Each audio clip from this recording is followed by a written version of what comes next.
everyone, Neve here, and today is the last day of the deep dive into the Forest of Enchantment Tarot. Even after all this time, I kind of got stumbled over what the name of this deck is.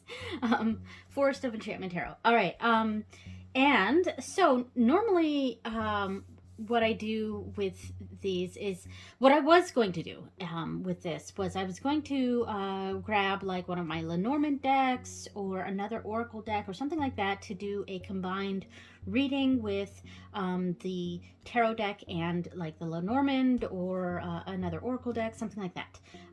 But I couldn't really think of what kind of spread I wanted to do or what kind of question I had, things like that. Nothing was really coming to me. So then I thought to myself, what is the thing that I'm planning on using this deck for? A lot of it's going to be used for like magic and things like that. I'll have other purposes for it as well, and I might even use it for some everyday stuff. But the main thing I was thinking that I would use this deck for would be magic. So then I thought, why don't I do a spell with this deck? We will do a tarot spell. So I have a few tarot magic books or using tarot in spell work, things like that. But then I haven't touched this book in forever, and I've had this book for a really long time. I think it came out this was the second printing. First printing came out in 2002. This is a second printing, 2003. So I probably got this book right around then. And it's really in good condition, other than some of my dog years here. But yeah, I dog year, even though I do have a bookmark in here too. But anyway, so this is Everyday Tarot Magic by Dorothy Morrison. I probably got this pretty early on in my pagan / magical path. But anyway, so I was looking through their spells in this book, and I came across one that I think we will do, and I'm changing it up a little bit. So I decided to go with the Bay Leaf Wish spell because I really wanted to do a spell with this Nine of Visions card. And I just want to make sure I'm in frame here. Yeah, so the Nine of Visions card, one of my favorite cards in this deck. I think my favorite card is at Two of Wands or spells, the Two of Spells. But I also really, really like this Nine of Visions card. And it really shows the meaning of this card. It's the wish card. So I really wanted to do a wish spell with this card. So I've come across this one. And the materials, we need the Nine of Cups. We need a marking pen in the color appropriate to your wish. I chose a brown pen because it's going to be kind of this spell is going to be about our renovations in our house. So I chose brown for the home. One bay leaf, and I have this pack of bay leaves that I got in one of the Witch's Moon kits, and a charcoal block, which I am using my Cricut tweezers to hold on to. But I got a charcoal block there, and this is actually going to be a bit of a new thing for me because, believe it or not, I've been a witch for well over 20 years, but I have never used a charcoal block before. So there we go. So there will be something new for us. I've had this set of charcoal blocks for a really long time, but I've never actually used one. So anyway, so a bay leaf, a charcoal block, a fireproof dish. I actually have two dishes here because I am changing this up a little bit. This is the fireproof dish I'll be using, which is a clay cauldron that I made in high school, actually. That's how long I've been a witch. I made this in high school. Yeah, and it's made out of clay, and I've used this to burn lots of things in there. Yeah, so there we go. And the other dish I brought out is one of my normal spell dishes because I also brought out a candle that I'll be lighting to go along with this. So there we go. So I brought a candle. So that's kind of the new thing I'm adding. And now the instructions say during the waxing to full moon, and by the way, this is the day after the new moon. So it is now waxing, and I did that intentionally. I was actually going to do this spell yesterday on the new moon, but you know, when I realized it was the new moon, I was like, okay, well, let's move this to the next day then. So waxing the new moon, use a marking pen to write your wish on the face of the Nine of Cups. I will not be doing that. I will be writing my wish on the bay leaf. I am not going to destroy this card. And I could scan it and print it off. That's absolutely something I can do. I don't want to do that. So I am changing that around a little bit. So write your wish on the face of the Nine of Cups, place a bay leaf on top, and then fold in the edges to secure the herb. Again, that is not how I'm going to do it. I'm going to write the wish on the bay leaf itself, and we'll place that on top of the charcoal block. Burn the packet on ash to ash on charcoal. Be sure to burn this in a fireproof dish while visualizing your wish coming to fruition. When the ashes cool, bury them in the ground. All right, so I will be doing that. I will be just setting the card in front of it, like against the cauldron. I'll be setting it like this. And afterward, I am going to do a 3-card reading with the deck to kind of see how the outcome of the spell will go. All right, so let's get this set up. Okay, so I have this set up. I'm gonna I did light the bottom of this candle to drip some wax down there to stick it to the plate. I have the card here, which I'll be holding and meditating with for a little bit. Now, I'm gonna pick one of these bay leaves. Here's a good one. Let's go with this one. We'll do this bay leaf. Now, close that up. Now, at this point, I'm going to take some deep breaths. Breathe in. Breathe out. And what I do is I breathe in deeply, extending my diaphragm. Hold for about 4 seconds, and then exhale. Hold for about 4 seconds, and repeat.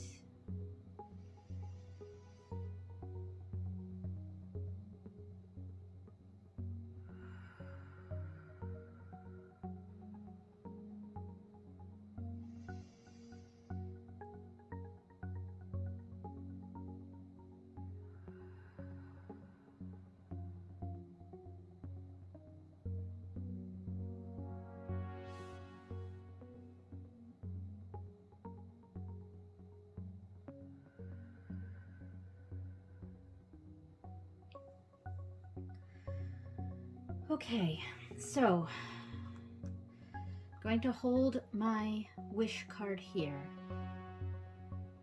and imbue it with my intention.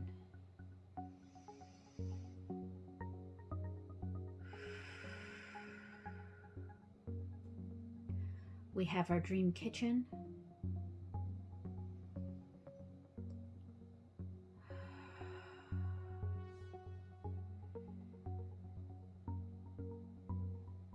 We have our dream kitchen.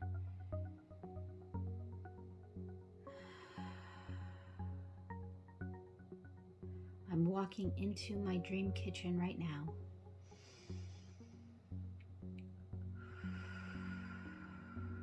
With our beautiful Celtic tree and Celtic knotwork, backsplash on the behind the stovetop.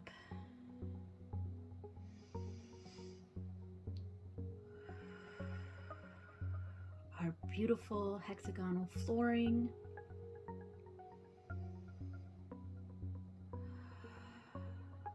Our vibrant teal colored cabinets.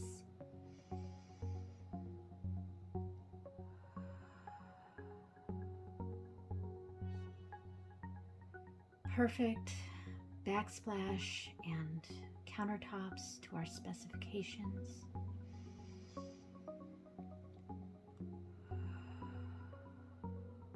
All of the electrical works, all of the plumbing works. There are no problems in our kitchen. Our kitchen is put together and is our dream kitchen.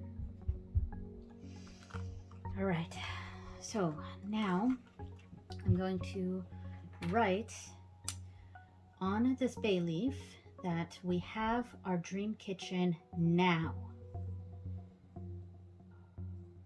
I'm going to turn that clockwise, and I'm going to write all the things we want in our kitchen. Okay, so I wrote Celtic backsplash, herringbone backsplash, beautiful quartz countertops, hexagonal flooring, vibrant cupboards. Everything works and is safe. And I'm going to turn it one more time clockwise, and I'm going to write my name and my husband's name across here and across here, along with our birth dates. So, okay, so we have that set up. Now, at this point, I'm going to place that on top of the wish card here and just let that wish absorb.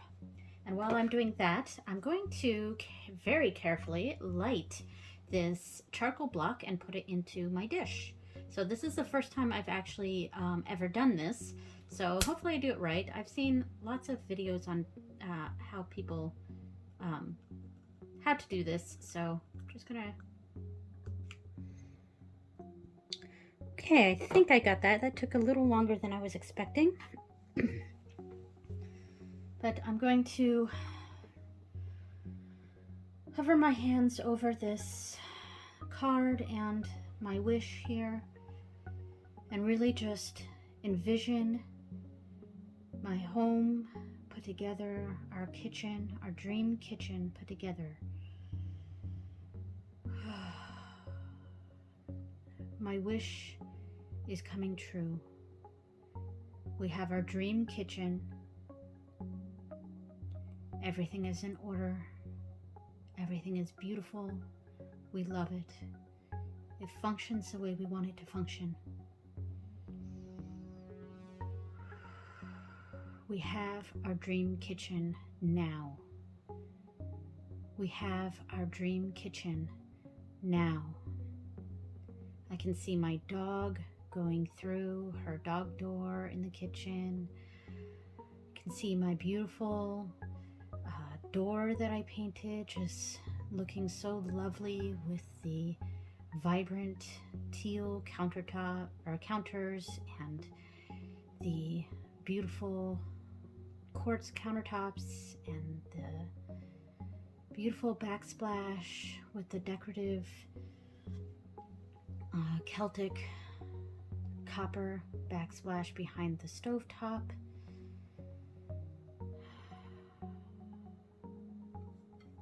Now, going to go ahead and set this on the charcoal block here. It'll start taking that, and while it's doing that, I'm going to light my candle.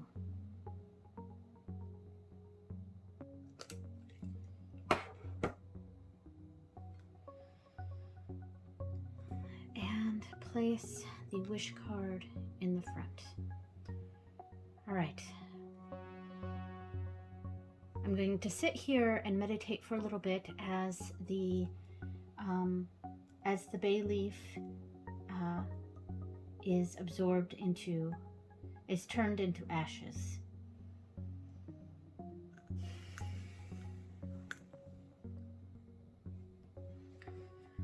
Okay, so this has been going for a little while here, as I've just been sitting here, kind of adjusting the leaf and the pot. It's still billowing up every now and then.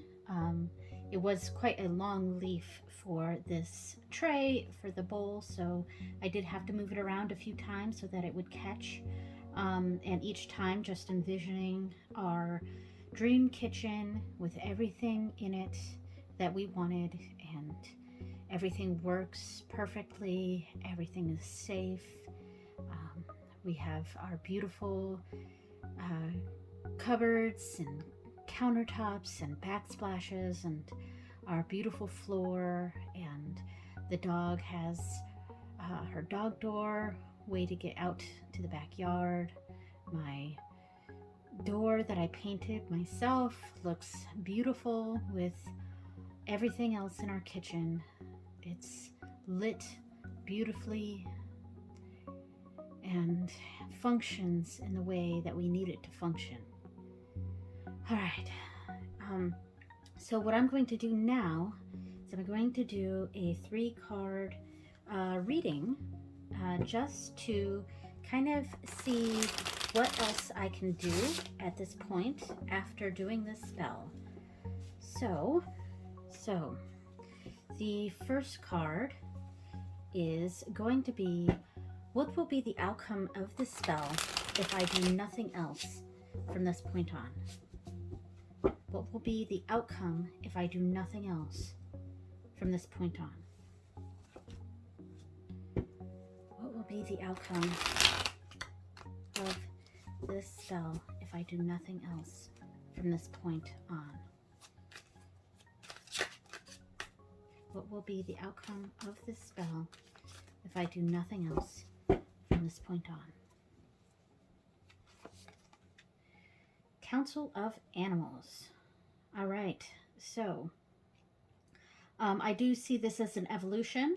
The Judgment card, or Council of Animals, is a sort of end of the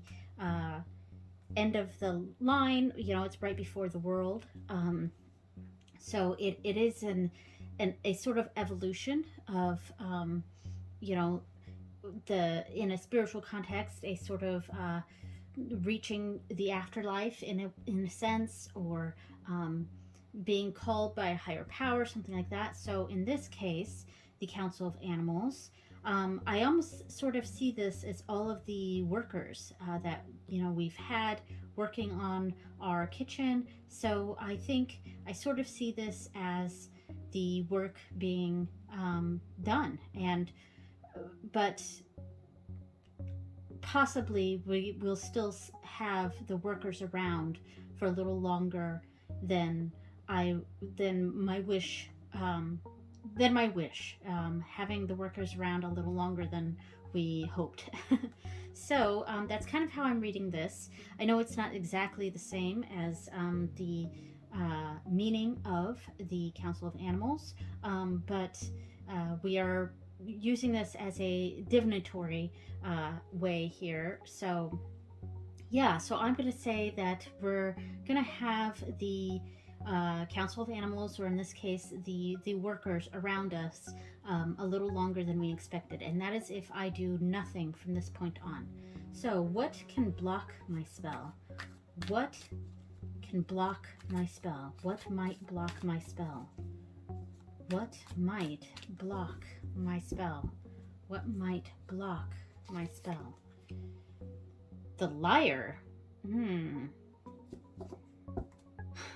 Incorrect information.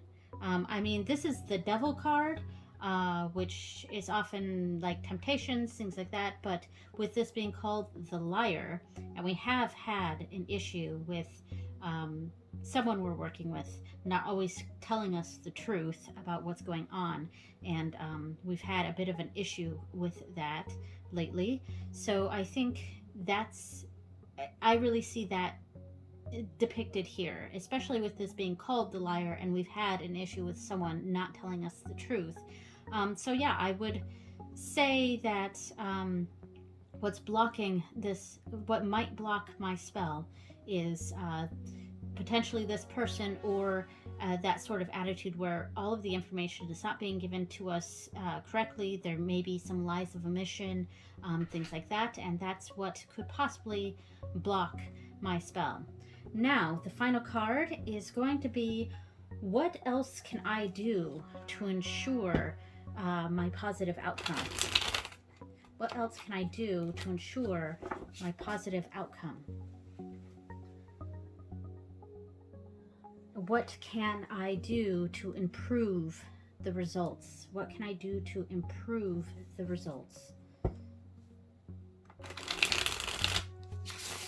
What can I do to improve my results? What can I do to improve my results? What can I do to improve my results? What can I do to improve my results? So, the Hermit. Really, there's not much I can do. So, that's very interesting. I think I think this is saying that this is a little bit out of our hands here.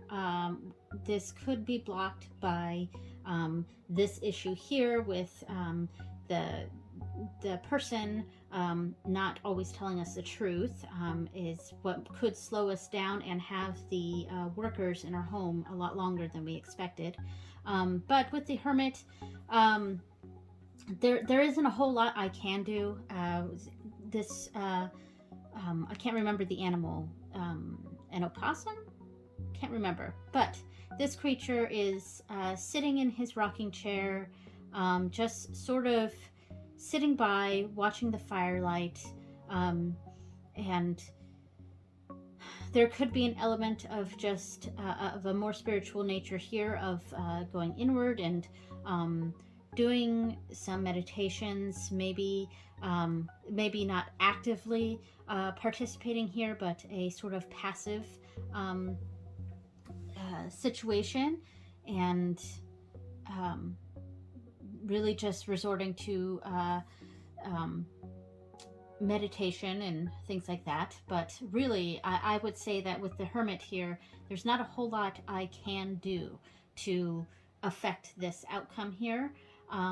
So hopefully just sitting by and hoping that this person does not cause more disruption in this, and hopefully, have, I mean, this same creature is right here, I believe.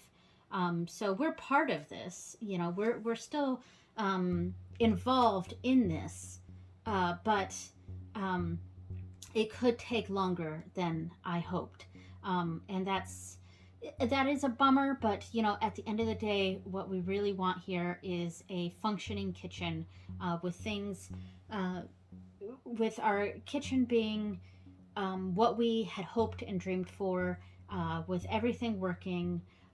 The electricity and the plumbing is all safe and functional. Everything looks the way we want it to look. We've got that beautiful dream kitchen, and that's what I'm hoping for here. And yeah, so I am going to let this candle burn out all the way. When that finishes, I will take what's left in here and bury it on our yard. All right, so that was the last episode of the deep dive into the Forest of Enchantment Tarot. Thank you so much for watching, and I hope this helped you possibly with any future spells that you might do with your tarot decks. Yeah, so I do plan to use this deck again for another spell that I'm thinking of. Maybe this deck, maybe a different deck, but I'm thinking I might use this deck for another upcoming spell, and I may or may not film that. It won't be part of this deep dive, but yeah, so thank you so much for sticking around during this entire thing here. I will see you guys next time. Bye, everyone.